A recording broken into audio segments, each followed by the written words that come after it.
Hello, this is Fatsar here. Welcome you all to Study from Home. Let's start with a class 7 social science with history portion with chapter number 3 Delhi Sultan. Yesterday or in my previous video we have talked about garrison town and hinterland and how the Delhi Sultans expands their rule over the different area, right? How they were expand their rule, right, from garrison town, right, to connect it with hinterland, right, and how they wanted to be how they wanted to make it as empire, यानी वो किस तरीके से अपना जो एक garrison town है means एक फोर्टिफाइड एरिया है उसको किस तरीके से एम्पायर बनाना चाहते थे. That we already have discussed yesterday. So from और in this video we move further और हम आगे के बारे में जानेंगे दैट कि किस तरीके से वो एक्सपेंशन होता था. So the first set of campaigns along the internal frontier, यानी जो उनका फर्स्ट कैंपेन जो स्टार्ट हुआ था जो गैरिसन टाउन था उसके इंटरनल फ्रंटायर, यानी सबसे पहले उनका जो फोर्ट था उसके नज़दीक में जो जो चीज़ें थी वहाँ से स्टार्ट हुआ था. ऑफ द सल्तनत aimed at consolidating the hinterlands, यानी उनका सबसे पहले ये मकसद था दैट कि जो हिंटरलैंड मीन्स के जहाँ पे उनकी बाउंड्री फिनिश होती है वहाँ से जो दूसरे विलेजेस या फिर सिटीज़ की जो बाउंड्रीज स्टार्ट होती है कि जहाँ से उनको फूड और फ्रूट प्रोड्यूसेस मिलती थी, राइट, जो उनके लिए बहुत ही इम्पोर्टेंट होती थी और जहाँ पे वो जो सुल्तान का जो कंट्रोल होता था वो इतना ज़्यादा होता नहीं था. लेकिन अगर वो कंट्रोल वो हासिल कर लेते उसके ऊपर या फिर कर लेंगे तो अब उनके लिए उनके ऊपर कंट्रोल करना बहुत ही क्या होगा, आसान होगा, राइट, जब वो उसको अपने अंदर क्या कर लेंगे, शामिल कर लेंगे, मीन्स कंसोलिडेट कर लेंगे. So during these campaigns, forests were cleared in the Ganga Yamuna Doab and hunter-gatherers and pastoralists expelled from their habitat. यानी क्या हुआ कि जो गंगा यमुना का जो डॉब है वहाँ पे जो एक घने जंगल हुआ करते थे या फिर फॉरेस्ट हुआ करते थे उसको क्या कर दिया गया, कल्टीवेट कर दिया गया. आफ्टर डेट जो हंटर गेदरर्स थे यानी जो फॉरेस्ट और फॉरेस्ट प्रोड्यूसर्स के ऊपर जो डिपेंडेंट पर्सनालिटीज़ थी या फिर हंटर गेदरर्स थे उनको क्या कर लिया गया, अपने अंदर शामिल कर लिया गया और उनको एक रहने के लिए दूसरी एक जगह दे दी गई. पैस्टोरलिस्ट मीन्स हम ये कह सकते हैं that such persons way called farmers और you can say herders.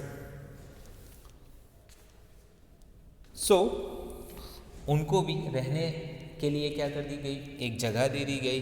This lands were given to the peasants and agriculture was encourage. और ये जो लैंड जो फॉरेस्ट को ख़त्म करने के बाद जो हंटर गेदरर्स से छीन के या फिर हम ये कह सकते हैं उनके पास से लेके एज वेल एज पेस्ट्रोलिस्ट से लेके किसको दे दी गई, पेजेंट्स को दे दी गई, व्यापारियों को दे दी गई, ट्रेडर्स को दे दी गई. अब वहाँ पे जो ट्रेडर्स होंगे उनका जो मेन मकसद क्या होगा, दैट कि जो चीज़ें हैं या फिर जो भी चीज़ वो चाहते हैं यानी जो भी प्रोडक्ट वो चाहते हैं वो ज़्यादा से ज़्यादा क्या हो, प्रोड्यूस हो, जिसके चलते वही लैंड के ऊपर पेजेंट्स भी आ गए. उसके साथ साथ जो एग्रीकल्चर्स एक्टिविटी है उनको भी क्या किया गया, एंकरेज किया गया. मीन्स कि ज़्यादा से ज़्यादा जो क्रॉप्स है या फिर जो ग्रेन्स है वो वहाँ पे क्या हो, ग्रो हो, वो उनको इनकरेज किया. न्यू फोर्ट्रेसेस, यानी अब जो गैरिसन टाउन ने हिंटरलैंड को अपने अंदर क्या कर लिया था, समा लिया था, यानी इंक्लूड कर लिया था. तो उन्होंने अब उनकी जो फोर्ट्रेसेस है मीन्स कि उनका जो अब फोर्ट का जो एरिया है या फिर जो बाउंड्री है वो बाउंड्री क्या हो गई, बढ़ गई. And towns were establish to protect trade routes to promote regional trade. जैसे अब उनका यानी जो एक बाउंड्री है वो क्या हो गई, बढ़ गई. तो अब वो क्या करने लगे, अब दूसरी वो एक रूट था उसके ऊपर उनका क्या आ गया, कंट्रोल आ गया. अब कंट्रोल होने की वजह से वो वहाँ पे उन चीज़ों पे क्या किसको इनकरेज करने लगे, ट्रेड को भी इनकरेज करने लगे. एज वेल एज अगर ट्रेड में कोई मुश्किलात होती या फिर कोई प्रॉब्लम्स क्रिएट होती तो उसको वो क्या करने लगे, एक सेफ्टी प्रोवाइड करने लगे. जिसके चलते रीजनल ट्रेड मीन्स आपस में उनका जो ट्रेड है, राइट, यानी बाइंग सेलिंग है वो क्या हो गई, बहुत ही ईजी हो गई. The second expansions occurred along the external frontier of the सल्तनत, यानी दूसरा जो था वो एक्सटर्नल फ्रंटायर्स था, यानी उनका जो फ्रंटायर था उसके बाहर की बात हो रही है। Military expeditions into the southern India started during the rain of Alauddin Khilji. जैसा कि मैंने कल आपके साथ बात की थी दैट गियासुद्दीन बलबन और उनके बाद के जो रूलर थे उन्होंने वो जिस गैरिसन टाउन में रूल करते थे या फिर वो जिस जगह पे रूल करते थे तो उन्होंने गैरिसन टाउन बनाया, मीन्स कि उन्होंने एक पर्टिकुलर प्लेस को क्या किया, कंसोलिडेट किया गया या फिर कंसोलिडेट किया। एंड आफ्टर डेट उनके पास थर्ड या फिर फोर्थ जनरेशन उनके बाद की जो आई, उन्होंने उन लोगों ने जो जो एरिया कंसोलिडेट किया था या फिर जिनके ऊपर वो रूल कर रहे थे वो पर्टिकुलर रूल को उन्होंने क्या करना स्टार्ट किया, एक्सपांड करना स्टार्ट किया। क्या करना स्टार्ट किया, एक्सपांड करना स्टार्ट किया। और इसमें शामिल है मिलिट्री एक्सपीडिशन, यानी मिलिट्री को किस तरीके से बढ़ाया। अब क्वाइट ऑब्वियस सी बात है राइट कि पहले गैरिसन टाउन था जहाँ पे मिलिट्री या फिर उनके जो सोल्जर्स की एक जो काउंटिंग्स है या फिर जो एक क्या करें कि उनकी जो एक स्ट्रेंथ थी राइट वो क्या थी, एक लिमिटेड थी। अब दूसरे इलाके भी अगर उनके अंदर क्या हो जाएंगे, जॉइंट हो जाएगी, तो उनकी जो मिलिट्री है या फिर जो सोल्जर्स है वो क्या होंगे, बढ़ जाएंगे। सो इस तरीके से जितने ज़्यादा से ज़्यादा रीजन को वो क्या करेंगे, अपने अंदर समाएंगे, तो उनका जो मिलिट्री पावर है या फिर जो एक नेचुरल है कि पावर है वो क्या हो जाएगा, बढ़ेगा। So that you can see in map number 3। सो दिल्ली में अलाउद्दीन खिलजी के टाइम पे जो रूल चल रहा था, सो यहाँ पे जो कैंपेन है जो पिंक एरो से बतलाए गए हैं, देन उतनी जगहों पे उन्होंने अपना जो एक यानी कंसोलिडेट एरिया है उससे हटके उन्होंने क्या किया है, वहाँ पे अपना कंट्रोल हासिल किया था। यानी अपना जो एक कंसोलिडेटेड एरिया है, जो एक फोर्टिफाइड एरिया है, उसके साथ साथ दूसरे जो हिंटरलैंड से यानी उनके फोर्टिफाइड एरिया के अलावा जो दूसरे थे उनको अपने अंदर क्या किया था, शामिल करने की ट्राई की थी। मीन्स एक्सपांसन किया था, अपने रूल को एक्सपांड किया था। So during the reign of Alauddin Khilji, right, see map number 3 that we already have discussed, and culminated with Muhammad Tughlaq। और उसके बाद यानी अलाउद्दीन खिलजी के बाद मोहम्मद तुगलक आए। हाँ, मोहम्मद तुगलक की यानी कुछ जो रूल करने की स्ट्रेटेजी थी और कुछ जो डिसीजंस उन्होंने लिए थे वो इतने अच्छे नहीं रहे थे, लेकिन एक्सपांसन में इनका भी यानी ऑलमोस्ट काफ़ी बड़ा हाथ रहा हुआ है। इन देयर कैंपेन सल्तनत आर्मीज capture elephants, horses and slaves and carried away precious metal. अब उनका जो कैंपेन होता था यानी जब लड़ाई होती थी या फिर जो है एक दूसरे के साथ यानी जो एक्सपांसन करने के लिए जो भी पॉसिबल वेज होते, तो उनमें जो आर्मीज़ होती वो क्या कैप्चर करते थे, एलिफेंट कैप्चर करते थे, यानी उनके पास एलिफेंट्स होते थे, कुछ के पास हॉर्सेस होते थे, और या फिर वो जब एक्सपांड करते थे तो आर्मीज़ के लिए वो क्या कैप्चर कर लेते थे, एलिफेंट्स कैप्चर कर लेते थे, हॉर्सेस कैप्चर कर लेते थे, स्लेव्स यानी जिन लोगों को अपने अंदर शामिल किया है उनको अपना क्या बना लेते थे, गुलाम बना लेते थे। And carried away precious metals, और जो कुछ भी यानी मेटल्स मिलती थी, and we all are knowing about that राजा महाराजा थे उनके पास तो ज़्यादा से ज़्यादा क्या होते थे, हीरा जवेरात यानी एक तरीके से ट्रेजर्स हुआ करते थे। वो ट्रेजर्स जब वो उनको जीत लेते थे वो अपने अंदर ले लेते या फिर उनके पास से ले लेते थे। Now, by the end of Muhammad Tughlaq reigns, 150 years after somewhat humble beginnings, the armies of the Delhi Sultanate had marched across a large part of the subcontinent. यानी जब मोहम्मद तुगलक का टाइम क्या हुआ, ख़त्म हुआ, उसके करीब बाद 150 years after somewhat humble beginnings यानी एक दूसरा टाइम क्या हुआ, एक तरीके से स्टार्ट हुआ. The armies of the Delhi सल्तनत had march across a large part of the subcontinent. वो सब कंटिनेंट की ओर क्या करने लगी, मार्च यानी आगे बढ़ने लगी. They had defeated rival armies and sieged cities. Rival army means कि जिनके साथ हमेशा ही उनकी क्या होती रहती है, छोटी मोटी लड़ाइयाँ होती रहती थी, या फिर उनके बीच में एक तरीके से क्या होती थी, जो कंपैरिजन हुआ करती थी, या फिर एक तरीके से ये कहे दैट कि कौन पावरफुल है कौन पावरफुल नहीं है, ये हमेशा उनके बीच में एक अहम मुद्दा या फिर एक अहम चीज़ रहती थी. सो वो उन्होंने क्या किया दैट कि उस राइवल आर्मीज़ के साथ लड़ते लड़ते उन्होंने उनको हरा दिया और उसको क्या कर लिया, सीज कर लिया, मीन्स जीत लिया. द सल्तनत collected taxes from the pageantry and dispense justice in its realm. फिर पेजेंट्स यानी जो ट्रेडर्स होते हैं उनके पास से वो क्या करने लगे, टैक्स कलेक्ट करने लगे, और फिर जो उनका जो रूल है उसको जस्टिफुली इम्प्लीमेंट करने की ट्राई करने लगे. But how complete and effective was it control over such vast territory. अब जहाँ पे हमने बात की है दैट कि एक छोटा सा गैरिसन टाउन, उसके कंपैरिजन में काफ़ी सारे गैरिसन टाउन को अपने अंदर शामिल करके एक बड़ा सा एम्पायर बनाना. Then this thing we already have talk और discussed in the 6th standard के एक किंगडम के ऊपर रूल करना एक किंग के लिए बहुत ही आसान होता है. दैट दे हैव और ही और सी हैज़ अ सोल्जर्स कि जो एक पर्टिकुलर बाउंड्री को क्या कर सकता है, देख सकता है, या में उसके ऊपर नज़र रख सकते हैं. लेकिन जब उनके अंदर काफ़ी सारे टाउन्स या फिर काफ़ी सारे किंगडम्स हो तो उसके ऊपर कंट्रोल रखना बहुत ही मुश्किल होता है.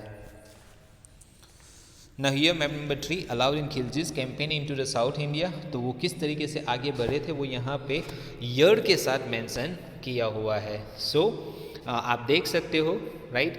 इन 1299 गुजरात की ओर, 301 रणथंबोर एंड चित्तौर राइट. फिर उसके बाद मंडू, देवगिरी, यदावास. सो ये सारे जो कैंपेन्स हैं वो यहाँ पे बतलाए हैं कि किस तरीके से वो उन्होंने आगे मार्च की थी साउथ की ओर. Now here figure 2 is given here.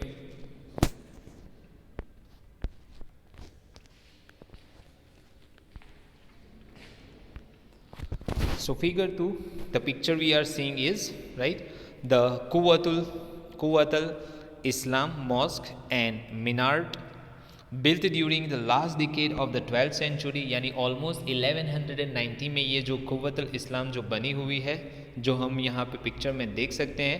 This was the congregational mosque of the first city built by the Delhi Sultan. यानी ऐसा कहे दैट कि दिल्ली सुल्तान जो थे उन्होंने जो सबसे पहले कांग्रेसनल मॉस्क बनाई थी कि जहाँ पे सब लोग मिलके नमाज को अदा कर सके, प्रेयर्स को अदा कर सके. तो उन्होंने ये कुव्वतुल इस्लाम बनाई थी जिसको आज हम जामा मस्जिद के नाम से भी जानते हैं राइट. दिल्ली की Jama Masjid. Now describe in the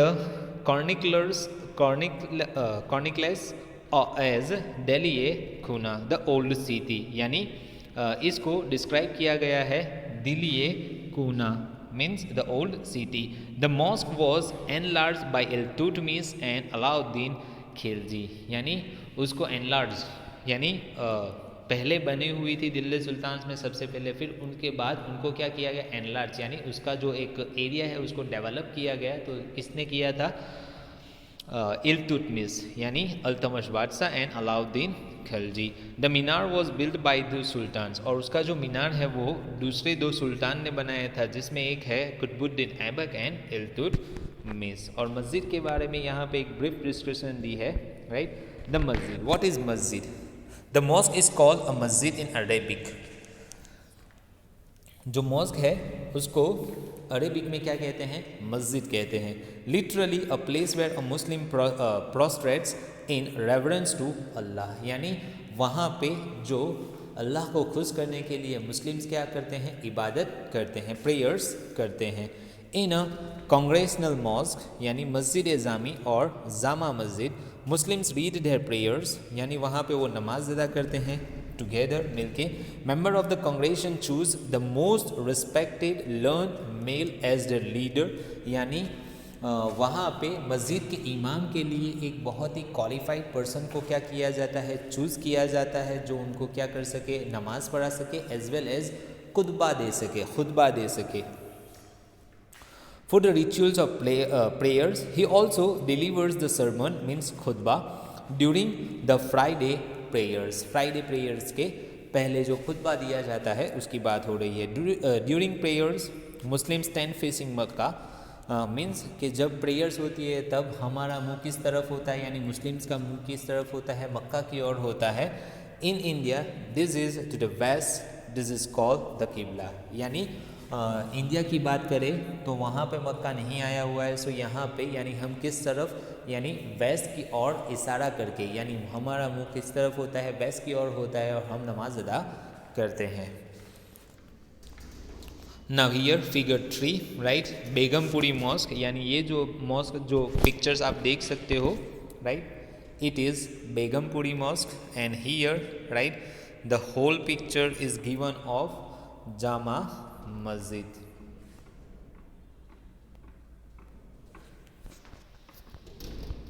So Begumpuri mosque built in the reign of Muhammad Tughlaq, यानी बेगमपुरी जो मॉस्क बनी है वो किसके टाइम में बनी है, मोहम्मद तुगलुक के टाइम में बनी है।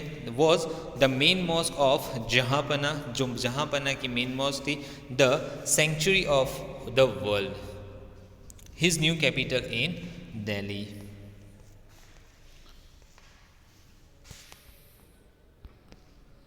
Now again here different two mosque is given, right, here figure number 4, Mott Ki Masjid built in the reign of Sikandar Lodi by his minister, right. Delhi Sultans built several mosques in cities all over the subcontinent. This demonstrates their claims to be protectors of Islam and Muslim. Mosque also helped to create the sense of community of believers who shared a belief system and code of conduct. It was necessary to reinforce this idea of community because Muslims came from a variety of background, यानी जो सुल्तान थे कि ज़्यादातर वो क्या करते थे, मस्जिद यानी मॉस्क को बनाते थे। तो ये मॉस्क को बनाने का एक यानी ये भी चीज़ कह सकते थे कि जो दिल्ली सुल्तान थे वो क्या थे, दैट के मुस्लिम्स के जो रिचुअल्स है या फिर उनके जो एक तरीके से बेसिक टीचिंग्स है उनको क्या करने उसको क्या करते थे, सपोर्ट करते थे, उसके प्रोटेक्टर्स थे। और जो चीज़ हमें बतलाई गई है, सिखाई गई है, तो उस चीज़ का इन्वांसन या फिर उस चीज़ का एक तरीके से एक्सपांसन लोगों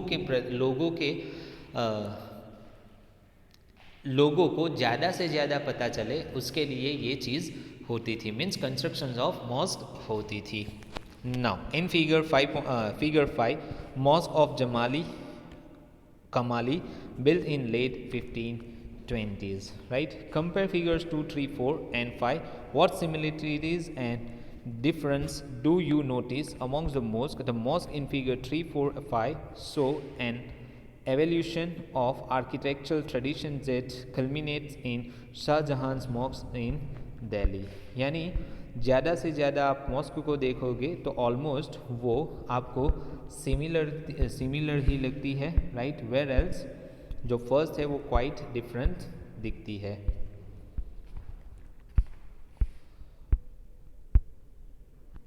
So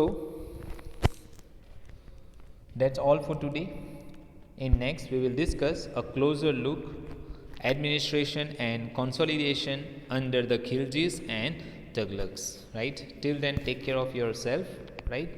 Thank you very much and have a nice day.